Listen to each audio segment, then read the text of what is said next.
नमस्कार विद्यार्थी मित्रांनो, आज आपण प्रकरण 6 वादाविरुद्ध भारतीयांचा संघर्ष या प्रकरणातील भाग 2ला सुरुवात करूया. विद्यार्थी मित्रांनो, आपण मागच्या तासाला बघितलं की नेमका 1857चा जो काही स्वातंत्र्य लढा होता, हा स्वातंत्र्य लढ्याचा उठाव कशा प्रकारे झाला, या उठावाला नेमकी कोणकोणती कारणीभूत ठरली होती, कोणत्या कारणांमुळे या उठाव जो होता हा उठावाला सुरुवात झाली. त्याच्यामध्ये मग वेगवेगळ्या प्रकारची कारणं आपण बघितली की ब्रिटिशांनी आपल्या भारतीयांना कशा प्रकारे वागणूक दिलेली होती, आपल्या ज्या काही धार्मिक श्रद्धा होता या धार्मिक श्रद्धावर त्यांनी कशा प्रकारे बोट ठेवला होता, आणि एकंदरीत जी भारतीय सैन्यांना जी वागणूक दिली होती, या वागणुकीमुळे हा जो काही 1857चा उठाव होता, या 1857च्या स्वातंत्र्य लढावाची एक प्रकारे ठिणगी त्या ठिकाणी उडाली आणि हा जो काही उठाव होता ह्या उठावाला सुरुवात झाली.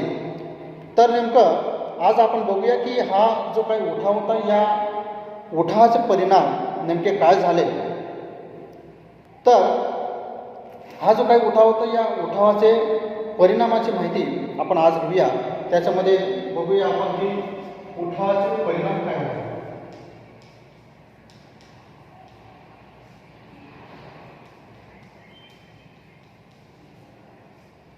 उठावाचे परिणाम. तर भारतीयांमध्ये प्रादेशिक निष्ठांच्या जागी राष्ट्रीय भावनेचा उदय होऊ लागला. बघा, एक सुरुवातीलाच एक महत्त्वाचा परिणाम या उठावाने करून दिला की भारतामध्ये जो काही प्रादेशिकांमध्ये आपला निष्ठा होती, म्हणजे आपलं राज्य आणि आपण एवढी जी काही निष्ठा होती, ही निष्ठा आता संपुष्टात आली होती आणि संपूर्ण राष्ट्रीय भावनेचा उदय झाला. म्हणजे पूर्ण हा भारत देश आपला आहे आणि हा भारत देश आपण स्वतंत्र केला गेला पाहिजे, अशा प्रकारची भावना त्यांच्यामध्ये रुजली. तर अशा प्रकारे या उठावाचं हे पहिला परिणाम झाला. त्याचबरोबर भारतीयांमधील असंतोष दूर करण्यासाठी इंग्लंडच्या राणीला जाहीरनामा काढून त्यांनी काही आश्वासनं द्यावी लागली होती. ब्रिटिशांबरोबर लढा देण्यासाठी वापरलेले सशस्त्र मार्ग निरुपयोगी ठरल्याने भारतीयांना नवे मार्ग शोधण्याची गरज होती.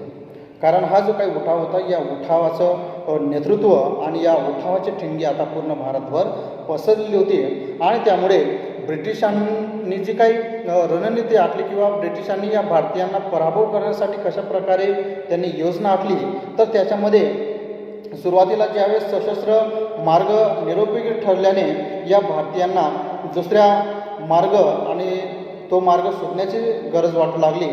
तर हा जो काही राणीचा जाहीरनामा होता, या राणीच्या जाहीरनाम्यामध्ये काय म्हटलं गेलं होतं ते बघूया. 8 नंबरचा आहे राणीचा जाहीरनामा.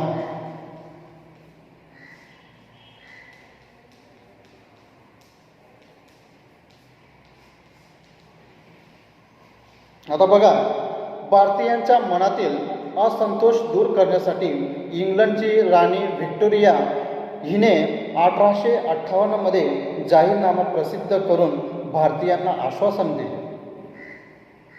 कारण त्यावेळेस काय झालं होतं की भारतीयांच्या मनात या ब्रिटिशांविरुद्ध, या इंग्लंडांविरुद्ध एक प्रचंड असा असंतोष निर्माण झाला होता आणि त्यामुळे काय झालं होतं की हे जे काही संपूर्ण वातावरण होतं हे एक प्रकारे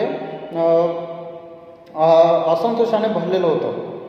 एक चीड निर्माण झालेली होती, एक द्वेष निर्माण झालेला होता. म्हणून राणी जी काही व्हिक्टोरिया होती, या राणी व्हिक्टोरियाने 1858 साली एक जाहीरनामा प्रसिद्ध केला आणि या जाहीरनाम्यामध्ये भारतीयांना त्यांनी आश्वासनं दिली. कोणकोणती आश्वासनं दिली बघा. सुरुवातीला तिने म्हटलं की सर्व भारतीय आमचे प्रजाजन आहेत. त्याचबरोबर वंश, धर्म, जात किंवा जन्मस्थान यावरून त्यांच्यात भेदभाव केला जाणार नाही, असंही तिने या जाहीरनाम्यामध्ये म्हटलं होतं. कोणकोणत्या मुद्द्यांना तिने हात घातला बघा. ज्या कारणांवरून हा उठाव पेटला होता, या कारणांना गृहीत धरून तिने हा जाहीरनामा प्रसिद्ध केला आणि म्हटलं की हे जे काही सर्व भारतीय आहेत, तुम्ही आमचे प्रजाजन आहेत, प्रजा आहेत, वंश असेल, धर्म, जात किंवा जन्मस्थान यावरून तुमच्यामध्ये भेदभाव केला जाणार नाही, त्यांच्यात भेदभाव होणार नाही असंही तिने जाहीरनाम्यामध्ये म्हटलं होतं. त्याचबरोबर गुणवत्ता लक्षात घेऊनच नोकऱ्या दिल्या जातील. म्हणजे जर गुणवत्ता असेल त्या गुणवत्तेच्या आधारे तुम्हाला नोकऱ्या दिल्या जातील अशा प्रकारचं आश्वासन दिलं. सरकार लोकांच्या धार्मिक बाबतीत हस्तक्षेप करणार नाही. कारण मागच्या भागामध्ये आपण बघितलं होतं की सरकार कशा प्रकारे भारतीयांच्या धार्मिक बाबतीमध्ये हस्तक्षेप करत होते. मग त्याच्यामध्ये सतीबंदी असेल किंवा जे काही कारतूस बनवलं जात होतं हे गायीच्या चरबीच्या आणि डुकरीच्या चरबीचं आवरण त्याला लावलं जात होतं. त्यामुळे एक प्रकारे काय झालं होतं की भारतीयांमध्ये आणि या भारतीय लोकांमध्ये एक प्रकारे धार्मिक श्रद्धा होती, या श्रद्धेला कुठंतरी तडा जात होता. त्यामुळे तिने काय म्हटलं होतं की चौथ्या मुद्द्यामध्ये तिने असं म्हटलं की सरकार लोकांच्या धार्मिक बाबतीत हस्तक्षेप करणार नाही असं प्रकारचं तिने आश्वासन दिलं. त्याचबरोबर संस्थानिकांनी केलेल्या करारांचे पालन केलं जाईल. आणि जो संस्थानिकांमध्ये आणि सरकारमध्ये जो काही करार झाला होता या कराराचं काटेकोरपणे पालन केलं जाईल असंही तिने या आश्वासनामध्ये म्हटलं होतं. त्याचबरोबर कोणत्याही कारणाने संस्थाने खालसा केली जाणार नाही हे सुद्धा तिने आपल्या या जाहीरनाम्यामध्ये प्रसिद्ध केलेलं होतं. तर अशा प्रकारे हा जो काही 1858मध्ये तिने जाहीरनामा प्रसिद्ध केला, या जाहीरनाम्यामध्ये तिने भारतीयांना वेगवेगळ्या प्रकारचे आश्वासनं दिली होती. ती आश्वासनं आपण बघितली. त्यानंतर पुढचा मुद्दा आपण बघणार आहोत की भारतीय राष्ट्रीय सभेची स्थापना. एक मोठी जी सभा होती भारतातली सर्वात मोठी भारतीय राष्ट्रीय सभेची स्थापना, त्याला आपण म्हणूया भारतीय राष्ट्रीय सभेची स्थापना. आता नेमकं भारतीय राष्ट्रीय सभेची स्थापना कधी झाली तर 28 डिसेंबर 1885. 28 डिसेंबर 1885 साली या भारतीय राष्ट्रीय सभेची स्थापना झाली. त्यालाच आपण म्हणूया भारतीय राष्ट्रीय काँग्रेस. याला दुसरं नाव आहे भारतीय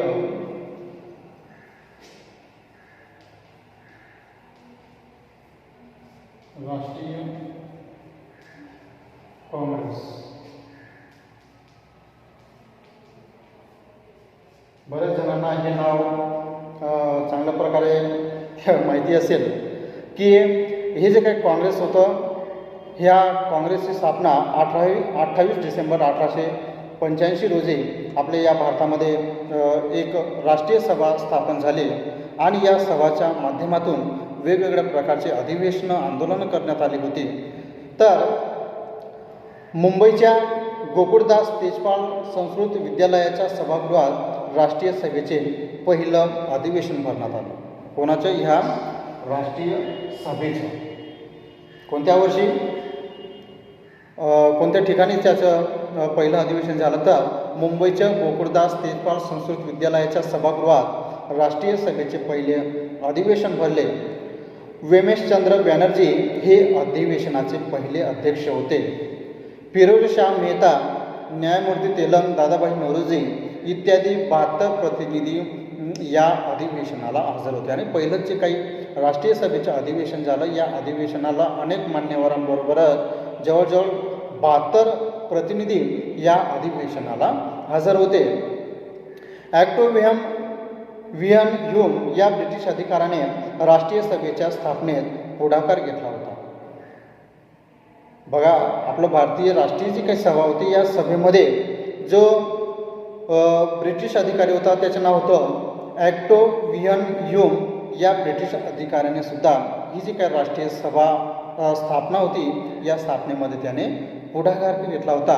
तर या राष्ट्रीय सभेमध्ये पहिलं जे काही राष्ट्रीय अधिवेशन होतं या अधिवेशनात संमत झालेले ठराव कोणकोणते होते? नीट लक्ष द्या. पहिलं जे काही राष्ट्रीय अधिवेशन झालं, या राष्ट्रीय सभेचं अधिवेशन झालं, त्या अधिवेशनामध्ये ठराव मंजूर झाले. तर कोणकोणते ठराव मंजूर करण्यात आले तर बघा, पहिलं होतं इंग्रजांच्या राज्यकारभाराची चौकशी करण्यासाठी एक आयोग नेमावा. बघा किती महत्त्वपूर्ण ठराव या पहिल्याच अधिवेशनामध्ये करण्यात आले, जेणेकरून कुठंतरी याला पारदर्शकता येईल. म्हणून त्यांनी काय केलं की हा जो काही इंग्रजांचा राज्यकारभाराची चौकशी करण्यासाठी एक आयोग नेमला गेला पाहिजे, अशा प्रकारचा पहिला ठराव त्यांनी संमत केला. त्याचबरोबर कायदेमंडळात लोकनियुक्त प्रतिनिधींची संख्या वाढवावी. म्हणजे जे काही कायदेमंडळ होतं, या कायदेमंडळामध्ये त्यांची एक विशिष्ट संख्या होती, एक विशिष्ट असे प्रतिनिधी होते आणि या प्रतिनिधी हे कायदेमंडळामध्ये समाविष्ट होते. म्हणून हे जे काही कायदेमंडळ होतं, या कायदेमंडळाची जी काही लोकनियुक्त प्रतिनिधी होते, या प्रतिनिधींची संख्या वाढवावी लागेल, अशा प्रकारचा ठराव त्यांनी संमत केला. त्याचबरोबर तिसरा ठराव होता प्रशासकीय सेवांमध्ये भारतीय लोकांना संधी द्यावी. बघा, जे ब्रिटिश लोक अन्याय करत होते की भारतीयांना या नोकऱ्यांमध्ये पुरेशा प्रमाणात संधी मिळत नव्हती, कुठंतरी भारतीयांना डावललं जात होतं. म्हणून त्यांनी असा ठराव केला की जे काही उच्च पदस्थ नोकऱ्या असतील त्यामध्ये भारतीय लोकांना संधी द्यावी, असंही त्यांनी म्हटलं. म्हणजे ब्रिटिश लोक काय करायचे की जे खालच्या दर्जाचे काम होते, क्लास 3 असेल, क्लास 2 असेल, त्यावेळेस तशा प्रकारच्या नोकऱ्या भारतीयांना देत होते. म्हणजे क्लास 1 असेल, क्लास 2 असेल, या नोकऱ्यांमध्ये भारतीयांना समाविष्ट करत नसत. म्हणून त्यांनी काय झालं की प्रशासकीय सेवांमध्ये ही जी काही भारतीय लोक असतील, या भारतीय लोकांना समान संधी दिली गेली पाहिजे. सनदी नोकरीच्या परीक्षा हिंदुस्थानात घ्याव्या आणि जे सनदी नोकरी असतील, जे महत्त्वाचे पदं असतील, या पदांच्या परीक्षा भारतामध्येच, या हिंदुस्थानामध्येच घ्याव्यात, असा प्रकारचाही ठराव त्यांनी संमत केला. त्याचबरोबर लष्करी खर्च वाढवू नये, उच्च शिक्षणावर अधिक खर्च करावा, तांत्रिक शिक्षणाची सोय करावी, अशा प्रकारचे ठराव या पहिल्याच अधिवेशनामध्ये संमत करण्यात आले. आणि हे सगळे ठराव जे होते, हे ठराव अत्यंत महत्त्वाचे होते, जेणेकरून भारतीय लोकांनाही याच्यामधून जास्तीत जास्त फायदा मिळाला पाहिजे, एक समान संधी मिळाली पाहिजे, या हेतूने हे जे काही ठराव होते, हे ठराव संमत करण्यात आले होते. आणि अशा प्रकारे ही जी काही भारतीय राष्ट्रीय सभा होती, या भारतीय राष्ट्रीय सभेने आपल्या कार्यकाळाला सुरुवात केली होती. आता पुढचा आपण मुद्दा बघणार तो म्हणजे मवाळ आणि जहाल विचारसरणी.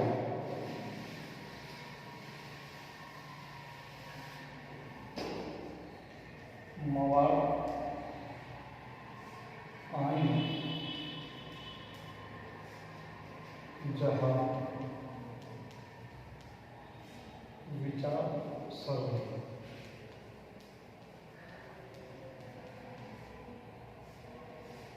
आता तुम्हाला मवाळ आणि जहाल याबद्दल तुम्हाला बरंचसं माहिती असेल, कारण आपण 7वी 8वी किंवा 9वीमध्ये तुम्ही बघितलं असेल की नेमकं मवाळ म्हणजे काय आणि जहाल म्हणजे काय. तर आपल्या भारतामध्ये 2 विचारसरणीचे लोक होते, एक म्हणजे मवाळ विचारसरणीचे लोक आणि दुसरे होते जहाल विचारसरणीचे लोक. यालाच आपण सोप्या भाषेत म्हणूया की एक शांत स्वभाव असलेला एक गट आणि एक तापट स्वभाव असलेला दुसरा गट, यालाच आपण म्हणूया मवाळ आणि जहाल. मवाळ म्हणजे शांत स्वभाव असलेल्या विचारसरणींचा एक गट होता आणि जहाल म्हणजे अत्यंत तापट लोकांच्या विचारसरणींचा हा गट होता. तर या दोघी गटांची जी काही विचारसरणी होती ही वेगवेगळ्या प्रकारची होती, विभिन्न होते. कारण शांत स्वभाव असणारे लोक आणि अत्यंत संतापी असणारे लोक यांचा निश्चित फरक असतो. तर हा फरक कशा प्रकारे होता त्याची माहिती आपण घेऊया. तर मवाळवादी आणि जहालवादी जी काही विचारसरणी होती, ही विचारसरणीचे लोक आणि या दोघांची जी काही विचारसरणी होती ही कशा प्रकारे होती. सुरुवातीला मी मवाळ विचारसरणी सांगेल आणि दुसरी जहालवादी लोकांची विचारसरणी सांगणार. सुरुवातीला बघूया आपण मवाळवादी लोकांची विचारसरणी. बघा यांचं काय मत होतं. आधी सामाजिक सुधारणा, समाज सुधारल्याशिवाय स्वातंत्र्य अपूर्ण आहे असे मानणारा राष्ट्रीय सभेतील हा एक गट होता. नीट लक्ष द्या. आता मवाळवादी जे काही लोक होते या लोकांचं काय मत होतं, तर आधी आपण काय केलं पाहिजे की या भारतामध्ये जे काही सामाजिक सुधारणा आहेत या सामाजिक सुधारणावर आपण जोर दिला गेला पाहिजे. समाज सुधारल्याशिवाय आपल्याला स्वातंत्र्य मिळणार नाही, अशा प्रकारे त्यांची विचारसरणी होती आणि हा विचारसरणी मानणारा हा राष्ट्रीय सभेतील एक गट होता. नीट लक्ष द्या. आपण मगाशी बघितलं की भारतीय राष्ट्रीय सभेची ज्यावेळी स्थापना झाली या स्थापनेमध्ये अनेक लोकांचा समावेश झाला. त्या राष्ट्रीय सभेमध्ये दोन प्रकारचे लोक होते, ते म्हणजे मवाळवादी आणि जहालवादी.